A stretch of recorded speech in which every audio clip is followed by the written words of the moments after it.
हातमा कलम र अर्को हातमा न्याय रूपी निष्पक्ष निर्णय गर्न बस्नुभएका निर्णायक मण्डलज्यूहरू, अन्य गुरुआमाहरू साथै मेरा प्रतियोगी र अप्रतियोगी साथीहरूमा म यसै विद्यालयकी कक्षा 6 की छात्रा कीर्ति बङ्गेनीको तर्फबाट हार्दिक अभिवादन व्यक्त गर्न चाहन्छु।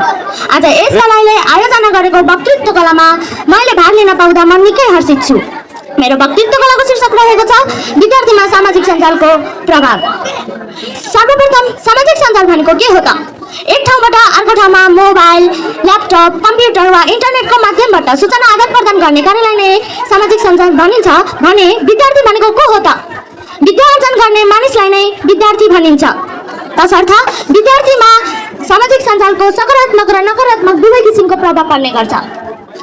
हामी विद्यार्थी अहिले विशेष गरी आधारभूत तथा माध्यमिक 13 देखि 19 वर्षसम्मका विद्यार्थीमा सामाजिक सञ्जालको प्रभाव देखिएको छ। हामी विद्यार्थीहरूले सामाजिक सञ्जालको सदुपयोगको सट्टा दुरुपयोग गरिरहेका छौँ।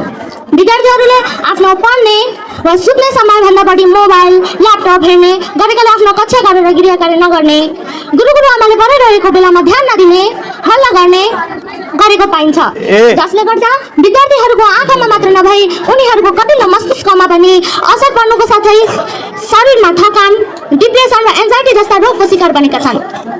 महोदय, सामाजिक सञ्जालले असर मात्र पुर्याउँछु भन्नु भने विद्यार्थीहरूले नजानेको गृह कार्यको उत्तर, स्वास्थ्य सम्बन्धी जानकारी सामाजिक सञ्जालमा भेटिन्छ। वर्षौंदेखि टाढा रहेका आफन्ती वा घर परिवारसँग बोल्न र हेर्न यसैको माध्यमबाट पाइएको छ। अझ भनौँ भने त कोभिड-19 को समयमा पनि विद्यार्थीहरूले सम्पूर्ण विद्यालय बन्द हुँदा घरमा बसी अनलाइन क्लास लिएर आफ्नो पढाइले निरन्तरता दिन सकेका थिए। हामीले सामाजिक सञ्जालको सदुपयोग गर्यौँ भने सामाजिक सञ्जाल पनि लाभदायक बन्न सक्छ भन्दै मैले मेरा केही शब्दहरू यही टुङ्ग्याउन चाहन्छु। हस्त धन्यवाद।